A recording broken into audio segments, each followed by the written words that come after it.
Good evening, Ben. Welcome to the show. Thank you for having me. I'm a big fan of your work and glad to be on the show. Well, thank you. It's actually morning here in Arizona, but I know it's evening there in Jerusalem. So it's just absolutely great to have you. I love bringing in story artists from around the world. So I'm glad you reached out about your new book, and I'm really pumped about talking about it today. Thanks for having me. I can't think of a better titled podcast to talk about this topic. So looking forward. Yeah. And Ben, I'll tell you, don't hit your hands on your, because I'm picking up the thumps, Okay. just so you know. And you're not the first to do that. So okay, and here we go. We'll keep rolling here. I'll just cut that out. Excuse me. Well, I love your approach to fever pitch in that you share your business and your startup wisdom through, I guess, a fictional tale. I don't know how much is fact and how much is fiction. What's inspired by actual events, whether they happened or not? There's very little actual events. There's only one character in the whole book who's loosely based on somebody I met once, and he's a very pivotal character in the book. Um, but the rest is completely made up, and it's designed to be a fable, like a teaching tool to teach the fundamental principles of the ideal startup pitch. Yeah, I love it. Go Giver and that whole Go Giver series of books did the same thing about leadership and business, and very, very effective. So I think what you're doing with Fever Pitch is similar. So to give our audience just a little bit of background on you very quickly, I of course ran your brand, Ben Wiener, through the story cycle genie, sent it to you. This is how I do my due diligence these days on all the guests. And let me just read the brand assessment of which the genie pulled from your website and content. And it reads, Ben Wiener positions himself as a multifaceted professional who combines venture capital expertise with intellectual curiosity and athletic discipline. I'm going to dig a little deeper on that with you in a second. You present yourself as a voracious reader who believes that reading up to 100 books annually has made you a better investor, writer, and person. You're a 10-time marathoner living in Jerusalem, Israel, which suggests both physical and mental endurance. Jump Speed Ventures positions itself as a highly selective early stage VC fund focused exclusively on category defining technology startups within the Jerusalem startup ecosystem. Your investment criteria are clearly articulated around five key elements: pain, big dollar value, current pain versus nice to have opportunities; paucity, inadequate current solutions; paradigm shift, 10x better solutions; people, hacker plus hustler teams; and passion, driven by making a difference rather than just profit. You appear to differentiate yourself from typical VCs by emphasizing that there's no we in VC, suggesting a more humble, realistic approach to your role with portfolio companies. Your brand combines serious investment expertise with intellectual depth, evidenced by your extensive reading and authentic connection to the Jerusalem startup ecosystem. How accurate is that? I got to tell you, Parker, I was blown away by that report, and I think I kept questioning you, like, "Are you sure that this was generated automatically?" It was remarkably insightful about how I try to position myself, and it even I think surfaced a couple things that I wouldn't have expected to show up in a report like that. So just very almost goosebumpy, scary, and I couldn't I couldn't promote it more to people listening. Like, you got to try this thing out. It's really spooky good. Spooky, scary, but in all the best ways, I'm hoping you're saying. But it's great timing for me to have you here because we are in the startup mode too. And so your book came out as perfect timing. What would any business person, whether they're in a startup mode, actually launching, a tech company or whatever, or maybe they're just launching a new initiative internally inside of a large enterprise, what are they going to learn from you and your book, Fever Pitch? The book is just sort of one of the outputs to work that I've done over the last couple of years to try to figure out if there was an ultimate optimal way to present new innovative ideas that cause people to take action, like give you money or decide on a new path for your company. And one of the things that I produced was a framework for pitching a new idea called the H.E.A.R.T, the Heart framework for pitching. And then along the way, as I developed that framework, I had this idea of a founder who couldn't pitch a startup to save his life until he actually needed to pitch his startup to save his actual life. And what would that look like? Could I send this like fictional person on a journey to discover and teach what I had believed that I had uncovered in a more fun, entertaining way? So I could have just written the H.E.A.R.T framework up in a 2,000 word blog post that nobody would have read. And instead I wrote a 270-page fictional novel to teach the same thing. So you have to be a little bit crazy to do what I did, but it was just a labor of love. It was a lot of fun. And I thought it would be a more enlightening, but also entertaining way or alternative way to teach what I was trying to teach. You don't have to read the book to get the gospel truth of the H.E.A.R.T framework. You can also just look it up on the website and, access the playbook and download worksheets to do it. But for those that want to enjoy a good story and learn it, plus a whole lot of other lessons about innovation and startup land and the journey of a founder, the book is a fun way to explore and uncover some of those principles and what I believe are truths about the journey. Can you give us sort of the overarching story framework or story narrative here in the book that people read about? Yeah, so I think there are a lot of there have been some books about startup founders, like fictional novels about startups that I feel are very cartoonish. Like I have a lot of respect for the founder's journey, and it's very complicated and tense. Um, so I wanted to try to capture, I mean, every startup is different, but I want to try to capture what it was like for me as a founder back in the day and what it's like for many of the founders I work with, like a realistic view into this well-meaning founder who's just got, he's got a mistaken view of how to present his startup to, particularly to investors. He's so passionate and he's so committed and he's so convinced that what he has is amazing. And it may be, it turns out that it really is, but he's so caught up in that he's not able to get into the head of the people that he's trying to tell it to and explain it to them in the way that they want to hear it.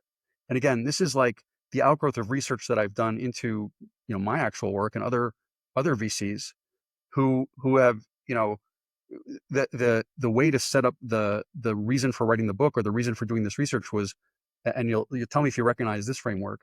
I would say it as follows: the startup pitch or the need for capital is a gating factor for a startup entrepreneur. And um, I investors see where you're going with see where this. I'm going. And investors tell us that the pitch deck, the pitch itself, over 90% of investors tell us that is an essential part of their analysis. But the shocking statistic is that over 82% of venture capitalists say that the pitch deck on average is poorly organized. So 4 out of 5 times, the pitches that they're receiving are like a song that's being sung off key. And that could be very frustrating and distracting to an investor when this is happening to you like 3 or 4 times a day or a week, when the song that's being sung to you is being sung over and over again out of tune. And so therefore, I embarked on this journey of research to try to figure out, like, why is this still a problem in 2022, 2023, 2025? Why are founders just not getting this right? And once I figured out where the disconnect was, I developed this 5-part framework to try to upgrade a typical pitch, and then embedded that into this crazy story of a protagonist who has this decent idea, but it's not working, and his whole life starts falling apart. And it's fun. The mafia gets involved, and there's a lot of music, and it's almost like this extreme version of craziness. And you're sort of yelling at him in the book saying, dude, just get the story straight and you can get yourself out of this mess. And of course, it takes quite a while for him. I'm not going to spoil the ending, but when he finally discovers the framework in his dark night of the soul, when he's, unfortunately thrown into jail, um, the question is he going to be able to get out and get out in time and get to, salvation when everyone's trying to kill him? It's just a fun way to highlight the tension in an extreme case of a guy who really needs to get his pitch straight. And again, part of this, the book itself, I wasn't thrown in jail and my life wasn't falling apart, but I went through that kind of journey as I started to do my entrepreneurial activities. I was rejected often by investors. What And it was your took a startup idea? well, I had many startups, but the one that really worked is the one that I manage today, which happens to be a venture capital fund.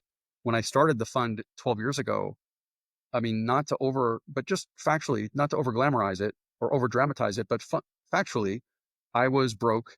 I was unemployed. I had no track record as an investor. I had a pretty interesting, very counterintuitive idea for a new venture capital fund in my city that was very provocative and contrarian. And I thought people would just trust me as a smart guy and would give me some money. And I was 0 for 27 pretty quickly with investors and realized, oh, shoot, my pitch is not working. And it culminated in a coffee shop where I took out a wealthy individual and he literally stood up in the coffee shop in the middle of my pitch, called timeout like in a basketball game, stood up, literally looked down at me from the tip of his nose and said, Ben, this is the most ridiculous pitch I've ever heard. This will never work. We're not going to invest in you. Nobody's going to invest in you. Go get a job. And he walked out of the coffee shop. And I'm just sitting there thinking, oh, shoot, this is not working. And thankfully, instead of just being frustrated and angry and upset, I started to think about why was I over 27? I really believed in what I was doing. I believed that there was an investment opportunity, but something was wrong with my pitch. And so I went back to the drawing board, reconfigured my pitch. Nothing had changed. My thesis hadn't changed. My abilities hadn't changed. I hadn't suddenly gotten better looking or funnier. I just reordered the information and presented it in a new way that matched the way the investors' brain were working. And then I was able to raise money and get my venture capital fund off the ground. And ironically, that initial fund that nobody wanted to invest in became one of the top decile, top 10% returning funds in its vintage in the world for 2013, returned millions and millions of dollars of cash to investors who luckily were kind enough to get me started. And I became a number one best-selling author on Amazon with a book about startup pitching when initially I'd started off over 27 with my stupid pitch. So clearly there was a journey involved for me. I wasn't thrown in jail. I wasn't chased by the mafia, but I went through a pretty tumultuous journey to try to rejigger my pitch from really, really striking out Yeah. to, resonating with investors. And that caused me to start to research, okay, what was wrong with my first pitch? What was better about my second pitch? And what could I teach other founders once I started to research and analyze like what really makes a winning pitch? What could I do to teach that to the founders that I work with, to other founders out there, and sort of pay it forward, pay it back So, to Ben, the what I'm hearing is that you were broke.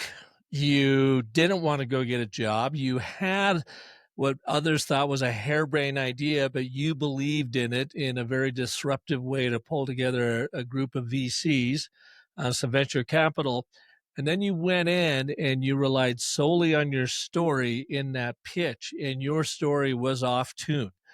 It was, 27, thank you, but no thank you, go get a regular job. At some point, you must have thought, maybe they're right. Maybe I should go get a job. I never thought that. I was really, the more I dug into the specific opportunity that I had found, the more I saw that it was real. And I wasn't being able to communicate that clearly to the people who I needed to communicate it to. So I never really doubted the opportunity. I just doubted myself. I doubted, wait, maybe I'm just not good at explaining this. And I need to rethink how I'm explaining it so that people will see what I see. And thankfully that worked. Okay, well, let's go through it. And could you do an A B test for us? Could you tell us what your first story was roughly? And then where are all the cracks and fissures and holes in it and how you fixed it? And then we'll dive deeper into your heart framework. I'll give you some major ones. I can't possibly analyze how terrible the whole thing was, but it was very classic. Like today, when somebody bumps into you in an elevator and you're working on a new thing, uh, 10 out of 10 times they will ask you, oh, hey, Park, nice to meet you. So what do you do? What does your company do? And so you answer what your company does and how it does it. I say that's wrong. And that's the way I began. Like, oh, what's your venture capital fund idea? Oh, my venture capital fund, does this and this and this, and this is, some examples. What the investor really wants to know, and I'm drawing on a very famous piece of work by Simon Sinek, one of the most famous TED Talks ever, his famous book, Start with Why. when somebody asks you what you do, you need to start with why. You don't answer what you do. You say, I believe at such and such company, we believe that. There has to be a belief statement in the beginning. There has to be, and preferably a little bit provocative or controversial. It's even cooler when it's something that you believe, that you've seen in the future, that you're bringing back to the present, that other people don't yet believe. The greatest ideas, the greatest ideas are the non-consensus ideas that turn out to be right. And deep down, an investor or somebody that wants to do something new is actually yearning or looking for that new thing that you've discovered that they don't know about or that they don't fully appreciate. So let's start with that. Let's start with, I believe, or we believe, or you may not realize that, or you may not be aware that something that shows that you believe in something, and that's what's motivating you to do what you do. And then you get into later on, you get into what you do and how you do it, etc.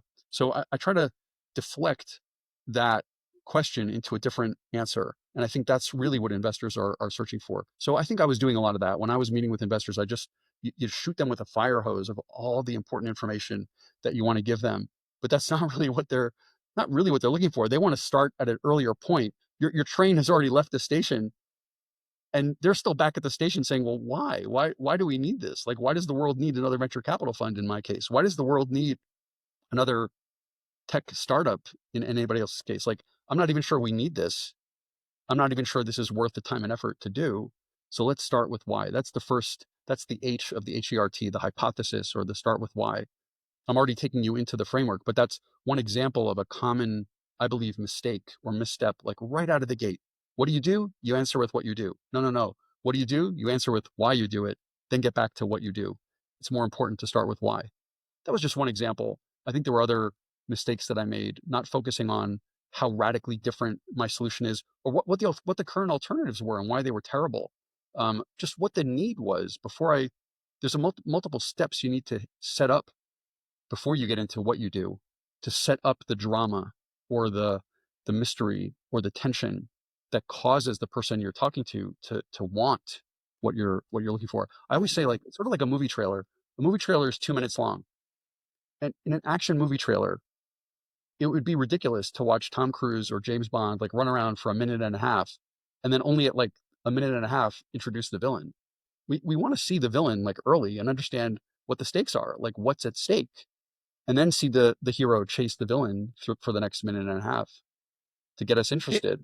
Yeah, well, And in your in a book, pitch, in Fever Pitch, you were talking about the Dark Night of the Soul and that sort of thing. Did you follow Blake Snyder's 15 Beats to Story? Is that what pulled kind yeah, of the framework of the overall book together? yeah, the book is right here. It's on my shelf. Um, Save the Cat? Yeah, and this is one of the most important books that I read in my journey, and it was so remarkable. We could talk about Save the Cat for a while, but I believe that in many movies, especially kids movies, once this book came out, I think that there are movies where, like, I could just imagine the theater where there's like screenwriters in the theater, and at certain points in the movie they just fall over laughing, and the rest of the theater is like wondering what's so funny, because there are certain movies where you can see that the screenwriters were all sitting with this book, Save the Cat, and they were putting in jokes that are about screenwriting. For example, Save the Cat is Blake Snyder writes that at the early point in the hero movie, the hero should self-identify by doing something like slightly heroic, like saving a cat. In the first Incredibles movie, if you remember, Mr. Incredible is like late for the wedding, and he's chasing the bad guys, and they keep delaying him to get to his wedding. And suddenly, this old woman says, "Mr. Incredible," and the cat's up in the tree, and he literally saves the cat. I'm Yeah. convinced that that's a save the cat joke for other screenwriters to laugh at that nobody else really got because it was just an embedded inside joke. So Yeah. those beats, those narrative arcs that Joseph Campbell, I know you've quoted Joseph Campbell in your prior podcast. I heard a couple of those, those narrative arcs were out there for anyone to learn from. I just didn't think that anybody had pulled them into the startup world. And that's what I did over the last couple of years. I researched like mythology and psychology and screenwriting and novel writing, and they all led me to the same first principles, like fundamental building blocks of a story, which is frankly the way that we've evolved as humans to process new information. Like back in the campfire when we were cavemen, the successful people were telling stories in a certain way, and our brains evolved to expect and to respond to those stories in that structure. And the problem is that 82% of venture capitalists are telling us that the founders that they're meeting are not telling them the story in that structure. They're misstructured. They're structured out of Hmm. order, and they're getting Hmm. very frustrated. So I'm coming in and saying, okay, I think all I'm doing is pulling these narrative arcs from other genres like movie writing and book writing and mythology, and I'm pulling it into our world of innovation and business and saying, let's just use those narrative arcs. What does that narrative arc look like in a startup pitch? What does that narrative arc look like when you're pitching a new project in your company? It's these 5 principles that are the same kind of beats that Blake Snyder was talking about, that Joseph Campbell was talking about in these other areas. Let's hit those beats in a startup pitch or in a new business idea pitch, because that's the way the human brain is working. That's the way the listener that you're talking to wants to digest the story, because he or she is basically still a caveman back around the campfire. And that's the way we want to process these stories. I think Yeah. what really shocked me was a couple of years ago when I was still pitching and striking out, somebody said to me more than once, actually, they would say no, and they would say, but you have a great story. And I would say, what are you talking about? Like in my head, I was thinking, I'm not telling a story. I'm presenting a business idea. I'm not telling a story. And then you realize, no, it is a story. It's always a story. When we're trying to present new information to somebody, we don't realize it, but we're telling them a story. And therefore that story must match the structure of storytelling. Let's do that for new business ideas. And that's all I've tried to do with the H.E.A.R.T framework and with the book. Yep. And you and I are in lockstep because that's what I've done with business, branding, marketing, sales, sustainability for the last 20 years. Way back when I went to Robert McKee's legendary story conference, 3.5 days of him in a cold, dark Sheridan LAX ballroom. And he just goes on and on. And he said so many words of just pearls. And again, he was talking to screenwriters, but I was there as a marketer because I wanted to know what did Hollywood know and screenwriters know. And he said, we use stories to make meaning out of the madness of being human beings. And the story is the one learning tool, or the tool that enables us to understand and appreciate the bigger picture. And so when you are using story as you do with startups and in your new book and so forth, you're simply guiding people on how to communicate to that limbic brain in the way it wants to receive information. You use the ABT beautifully early on. And the statement of agreement, but here's the problem I'm going to be solving for. Therefore, here's the way forward. And it sounds like in the hypothesis, when you're talking about the why, is that it's a perfect spot for an ABT, because with the ABT, what we're always trying to do is to arouse and fulfill. Arouse that curiosity, arouse that expectation, arouse that question. Well, I didn't know that was a problem. Tell me more. And then fulfill it with the answer to that question and how you are going to solve a problem. Because as legendary Silicon Valley marketer Christopher Lochhead says, nobody buys a solution unless they have a frickin' problem. And that's essentially what you're talking about. So how does your heart, and I'd like to walk through all 5 steps of it, because I really want to hear how you use story frameworks, be it the hero's journey or Blake Snyder's arc or the Pixar way, if you will. That's our awfully familiar one or favorite one in this day and age. How did you use those to create your H.E.A.R.T framework? Yeah, I wanted to try to simplify it as much as possible without making it simplistic. So I really tried to boil it down to its component parts. So what I came out with was 5. And then I realized, oh wow, they spell out like E-A-R-T. I just need to kind of wedge the first one. The first one really should have been a W because it's Y, but okay, I created H hypothesis to make it spell out heart.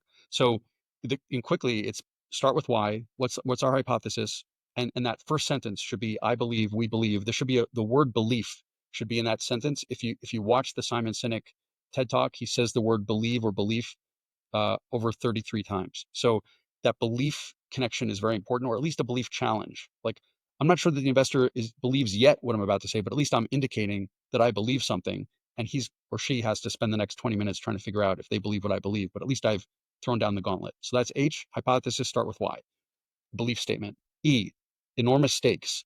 There's a lot at stake. Our hero is facing a very serious villain. This is, human life, big dollars. There's a lot at stake in what I believe. I believe that there's a huge problem or that there's a huge opportunity. Size matters to get people excited or upset. A is, before we even introduce our hero, we want to know what the alternatives are. What's the current state of play and why is it screwed up? So A is alternatives are terrible, or alternatives are grossly inadequate. So we believe that there's something that's messed up or a big opportunity. There's a lot at stake. The alternatives are terrible. The status quo is not acceptable. And then only the fourth out of five, our hero comes riding in on a white horse, and that's the R. Our hero is a radically differentiated solution. Revolutionary. It's just totally different. It's not better. It's not optimized. It's not improved. It's just a radically new way of addressing, because that's what it's going to take to change people's behavior. People are used to the status quo. They like to kind of sit on the couch and keep doing what they do. And many venture capitalists have said that if your solution is better, but there are solutions that are good enough, even if we all agree that your solution is better, it might not be good enough for us to invest. It might not be good enough for customers to change their behavior. And we can think of all sorts of examples in our life where we can see something that might be a little bit better, but we're not going to risk our job or risk our, downloading a new app or doing something different unless we're pretty convinced that the new thing is going to really be different and change our experience. And then finally, the T is not just team, but specifically the traits and skills of the team. Does this band of fools, does this band of bozos have the unique credibility and ability to do this crazy thing? Like, do they have the ability to design it, build it, and sell it if it's a startup? So does the team have the credibility and ability, the personas, the traits, the roles that are required to run off into the jungle and accomplish this mission? So I think a lot of pitches that I hear, I hear these pitches, dozens a week. It's remarkable to me. I don't mean to put down founders. I have a lot of deep respect for founders. I was a founder once, and I think I too made this mistake. I think in many of my early pitches, not only did I not really hit those five things, I think there are pitches that I hear that don't have any of those five things. And what that means is that the person that's being pitched to is retranslating as the pitcher is pitching them on the new thing. There's like this dissonance or a frequency disruption. There's like a buzzing in their head because they're trying to reconnect into their neurons or into their caveman mind how this fits into a narrative arc that they're expecting. So they're retranslating, and in that retranslation, a lot of stuff gets dropped. There's a lot of frustration. They may miss the point of what the pitcher is trying to say, and it's unfortunate. I think in the graveyard of failed startups, there's a whole section of startups that you and I never heard of that had amazing ideas and great teams, but they just couldn't tell the story straight, and they didn't get funded, or they didn't get funded by the right investor. And unfortunately, they never brought their amazing thing into the world. And I want to try to fix that. I want to try to give founders, empower them with an upgrade to their pitch and give them a better chance of securing the necessary funding that they need. I can't guarantee that the venture is going to be funded, but I can guarantee that the odds are going to be better, and they're going to have a better chance of connecting with the investor that they want. And they're going to feel more comfortable and more empowered with the pitch because it's more in control. It flows more smoothly. That's what I'm trying to do. Yeah. Can I bounce your heart framework using our story cycle genie, since I've just learned about it through you, and how I would tell the story? Because we are in launch phase. We're not looking for funding at this point. We are self-funded, but we certainly are looking to get people to invest in the genie. Can I run through it real quick with you, and you can coach me so everyone can Absolutely. hear it? Go ahead. And then all of you listening out there, just apply this same thing to your company, because I think what Ben is saying here is you don't have to be a startup.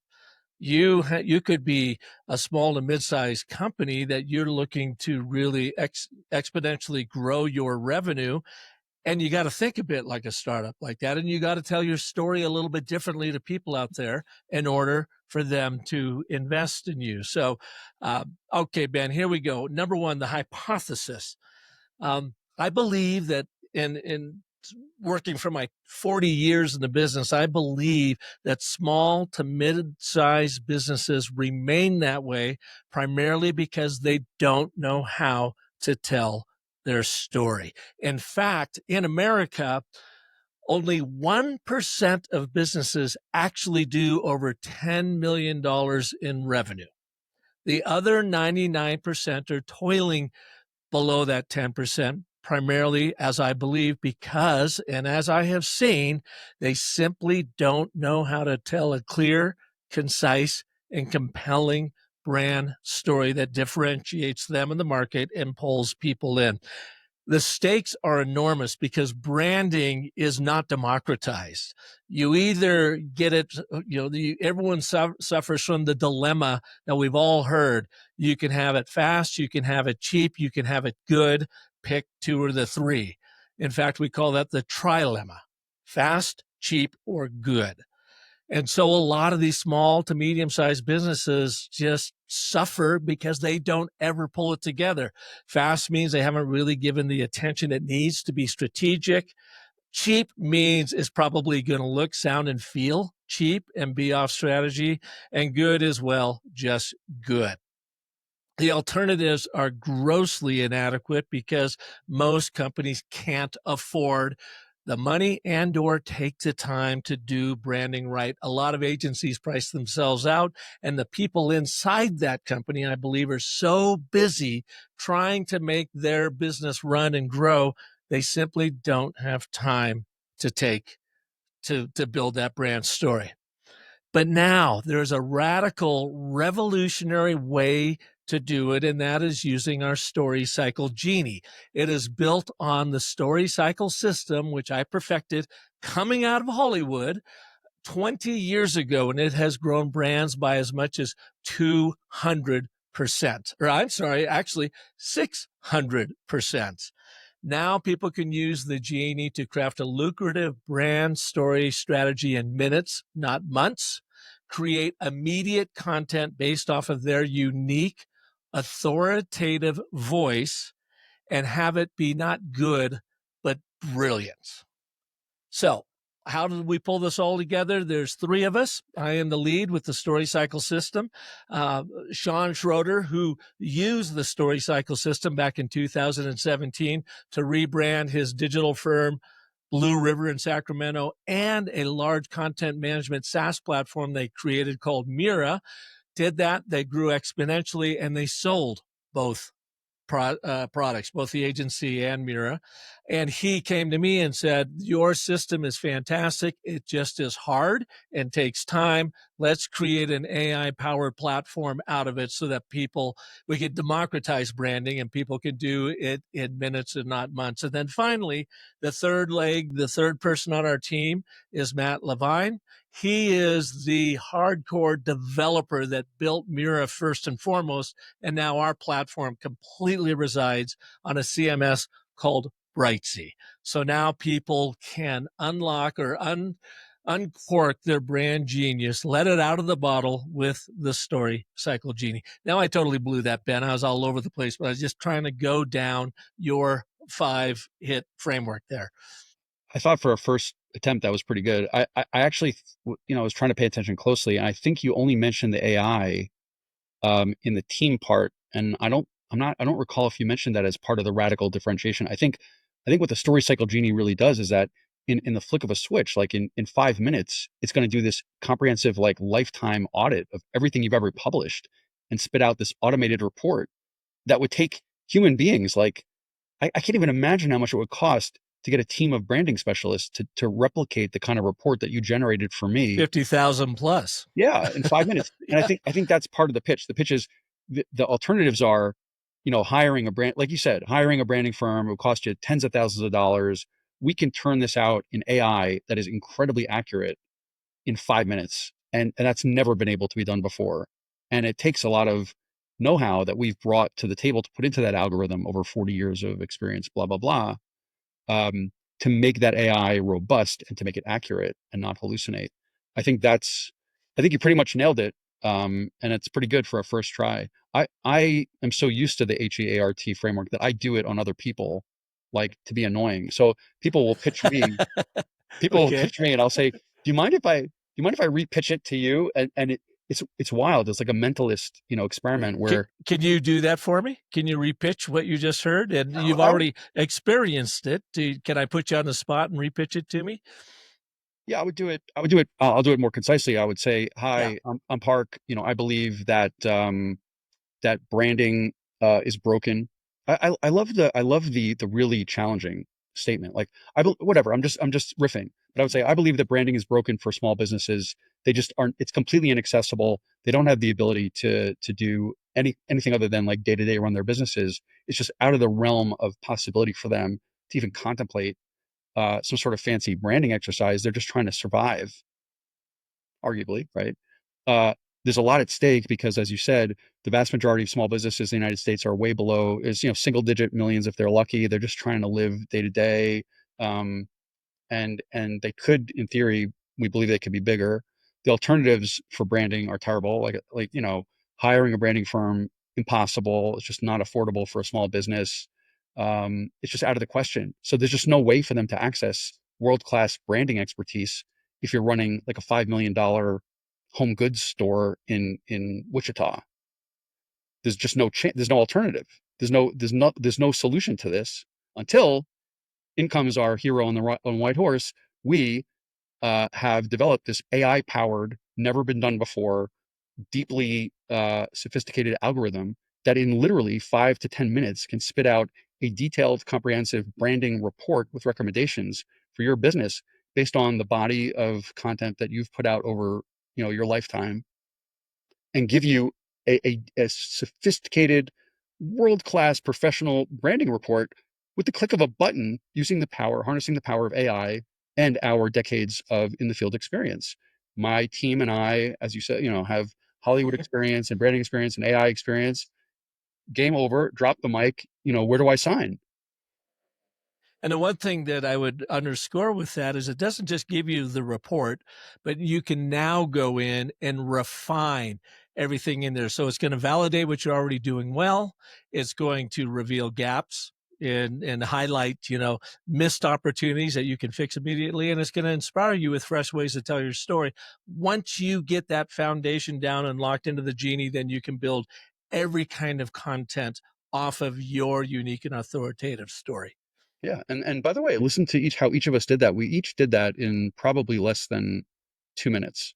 And I think anybody listening would have a pretty good sense, either listening to me or you, or both of us, pretty good sense, even not knowing anything about it before, pretty good sense of the whole story of who we are, what this is trying to do. I mean, they might have certain follow-up questions, but you basically got the whole gist of it with those 5 points. And that's the idea of the HEART. Like that is the pitch. It's not just the foundational elements of the pitch. It is the elevator pitch. And I would argue that if somebody was stuck literally in an elevator with an investor, all they would need to do is hit the HEART elements, and that in person listening would have a very, very solid sense of the whole story, and be either interested or not interested in following up to take action. That's I the think goal. it's fascinating. In your book, Fever Pitch, you obviously must roll out the Heart program. And is it the Heart framework that saves this guy's ass? Well, I don't want to give away the ending, but he does. There's a lot of music in the book. I mean, I am a crazy Rush fan. You don't need to be a Rush fan to I appreciate the book. noticed that in the prologue. Yeah, Rush Hmm. is a divisive band. It would have been easier. Like somebody said, why don't you make him like a Led Zeppelin fan? I'm like, that's easy. That's a layup. Everybody likes Led Zeppelin. Rush is a divisive band. So I wanted to highlight how this guy, like love him or hate him, he's committed to something. And Rush plays a very subliminal part throughout the book. You don't need to like Rush. You don't even need to notice all the Rush references. Every chapter of the book is a Rush song title. They matched like what the action in the book. But most importantly, when he's thrown into jail erroneously deep into the book, the warden of the jail leaves the radio playing, and in his dark night of the soul, locked in jail with the mafia chasing him and his wife has left him and like a lot of things are going wrong, he hears a bunch of songs, and the songs kind of connect to what's going on in his head, or maybe cause what's going on in his head. And when he hears Closer to the Heart, HEART, that's when like the light bulb goes on. And that's where we introduce the Heart framework. It like hits him that he's scribbled a bunch of things on the jail cell wall, and they kind of spell out HEART. Um, that was my kind of mischievous way of introducing the H.E.A.R.T framework. But again, he's locked in jail. There's people chasing him, trying to kill him. There's no clear. It's not obvious that he's going to get out and get to the finish line. And there's some really good. I mean, I can't pitch my own book, but there's some fun twists even along the way to before we get to the end, even up to the last couple pages. there's some trickery involved in this book, which made it just more fun to write, and I think more fun for the people that read it. Even if they had a sense of what was possibly going to happen at the end, you don't really get what's going to happen until it happens. Ben, do I have this right that Fever Pitch has hit #1 on Amazon in multiple categories? And if so, why do you think that is? I have a lot of relatives. No, I'm joking. Um, I know how many books sold, and it exceeds the number of relatives that I have in my family. It was very cool. The book launch went very well. Within a couple days, the book was a top #1 new release in its categories on Amazon, and then a couple days later, it actually hit #1 bestseller in its categories, and it held that position for a couple days. That was an incredible thrill of a lifetime for me. You can't hold those things for too long. There are some crazy, ridiculous, like famous books that I have on my shelf. I have like 10 of the books that I passed are on my shelf behind me that were written by like famous people. So that was like a thrill to see my book like passing them temporarily up on the bestseller list. But of course, things settle back down, but it's still ranking as a bestseller. There's definitely people that are getting it or getting exposed to it that I don't know. And that was the goal. The goal was to get it out there and help to be helpful to founders. I'm not looking to be rich and famous. I'm doing well as a venture capitalist, thank God. The writing is a fun side project for me to try to be helpful and give back. I'm donating proceeds. All the proceeds from this book are being donated to charity. This is about me giving back and paying it forward. And what's much, much more important to me than a bestseller is if founders will write to me now or in the future and say, oh my gosh, I used the H.E.A.R.T framework and it helped me raise money from the venture capitalist or investor that I wanted. It helped me feel more empowered in my pitch. If I get that kind of feedback from people, which will take time, um, that will be the most meaningful thing. And I've already gotten some of those. The framework is being taught by people that I know at Harvard Business School, at Johns Hopkins, at business schools in Israel. I have one venture capitalist friend who told me that he switched it. He was being pitched over the phone by a founder and said to him, time out, this pitch is terrible. Can I redo it for you using Ben Wiener's H.E.A.R.T? And he said the founder was like blown away that the pitch was even better than anything that he had ever tried to do for his own startup. So when I get feedback like that, it's very meaningful. There is a group at Hopkins that turned it into an AI. So they upload pitches into their AI and it spits it back as an H.E.A.R.T pitch. I love them. I don't love that. That's not what I intended. I don't want AI to do the pitch. I want to extract the pitch from the founder. So the way that, Michelangelo famously said, I don't know if it's true, but he allegedly said, David was in the marble and all I did was carve away everything that wasn't David. It's a beautiful metaphor, even if it's not true. That's what I'm trying to do with founders. I'm trying to say, you've got this amazing idea. It's in your head. You're just not explaining it as clearly as you could. Use this framework to get your David out of the marble. Use it to get it out of you. And in fact, in addition to the book, I've published a totally free playbook on the web. You can go and get it at feverpitchbook.com. You can buy the book or you can take a right turn and go into the playbook. At the end of the playbook, we've even published a form, like a worksheet or a generator, where you answer a bunch of questions and it spits out your H.E.A.R.T elevator pitch. And that is your pitch. Those are the fundamental framework pieces of your pitch. And it's for anybody to use. You can access it for free. And I'm more than happy for people to try it out and use it. And you can just keep inputting it until you get something that you like. It's very tough because it's character constrained. You can't write a lot. That's the whole point. We vomit all these giant globs of information into these pitches. The investors don't want to read that stuff. They want the concise, succinct, like refined David out of that big chunk of marble. And that's what the tools that I'm trying to give founders to enable them to do. Mm-hmm. Well, you said Hopkins was built an AI that used it, and you were saying that that's not quite what you had intended. However, I think AI can be really, really effective. I mean, I've got my ABT framework as specific to business in ChatGPT, and it does it very well. And it's just a great starting point. It's not Yeah. the end all. I still have to go in and tweak it. So, for all of you listening out there, as you do Ben's H.E.A.R.T framework, really understand it first and foremost. Then, if you are going to use AI to help you with it, you will be better off because you, as a humanoid, will really understand the nuances and what makes the H.E.A.R.T framework work.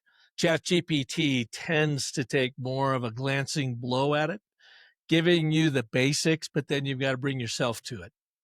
Yeah, and I want to be careful about what I say about AI because when the AI actually does take over and uh, harvest our organs and kill us, I want them to say to not to say, "Hey, that's Ben Wiener. He said really bad things about AI. Let's get his kidneys." So I do want to be respectful to AI and our AI overlords before they take over. But like you said, AI should be used as a tool, but not as a crutch.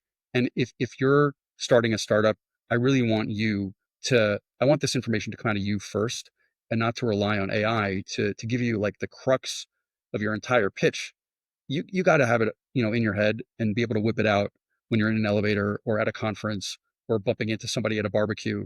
Like it should be something that is inside the founder and not in their chat GPT. Yeah. In your unique value proposition from the Story Cycle Genie, it says disciplined early stage VC exclusively for category defining Jerusalem tech startups. Now, you obviously have global reach with your book, but is your focus just in Jerusalem? Yeah, I kind of accidentally became a VC. I wasn't intending to be a VC. I was broke and unemployed, and I was actually working on a startup idea. And without going into all the history of Mm-hmm. Israel's technology scene, most of it is in Tel Aviv, but almost all the investors are in Tel Aviv. And there was a period of time in Jerusalem where there were startups and there weren't too many startups. And when the ecosystem started up again, my thesis was that nobody was paying attention, and there was an opportunity to capture at lower valuation a couple exciting opportunities a year. That was the whole thing. It was just I didn't create a venture capital fund because I wanted to be a venture capitalist. I created a venture capital fund because I wanted to solve a specific problem, which was lack of early stage capital in the capital in Jerusalem. So because it was accidental, because it was trying to solve a localized, very point in time, point in place problem, I felt I had no competitive advantage to expand my reach outside of the city. There were plenty of other investors in the other hubs. There weren't that many investors that were looking at my hub, so I thought I could try to capture that. And that's what happened. I was able to do that, 12 years ago, thankfully, and it worked out pretty well. But again, like you said, I want to have a broader reach outside of the ecosystem, helping other founders anywhere. And that's why I've done this work to put out materials for pitching that really can help anybody anywhere, wherever they may be. And that's my ability to have an impact outside of my localized ecosystem. Yeah. Well, I love the work you're doing in a fantastic book, Fever Pitch. Pick it up, folks. It's very entertaining. It's not like any business book you have ever read. And I really thank you for being here, Ben. Where can people learn more about you and get all the details they need to build their H.E.A.R.T framework? Thank you. I appreciate that. So the best place to find information about what we talked about is at feverpitchbook.com. That's where you can find information about the book. But like I said, you can also take a right turn and go straight into the free playbook and find the pitch generator. It's all there to be helpful and to be used. You can find out more about me at my author website at benwiener, WIENER.net. And you can contact me there if you have questions. Those are the best places. I'm on LinkedIn. That's my only social media presence. I've kind of shut down everything else because it was getting a little bit too toxic. But LinkedIn is healthy. Just if you do reach out on LinkedIn, just send a note that you heard me on the podcast because I get too many things that I don't recognize. But again, the best places to go are feverpitchbook.com and Ben Wiener, WIENER.net. All right. I appreciate that. I'm going to leave with the purpose statement that the genie created for you. It is, quote, Ben Wiener slash Jump Speed Ventures exists to help entrepreneurs build category defining companies that solve meaningful problems and create lasting impact. Is that accurate? That was great. Thank you so much. Thanks, Ben. Have a great day Thank you for or having me. evening in your case. Exactly. Thank you so much.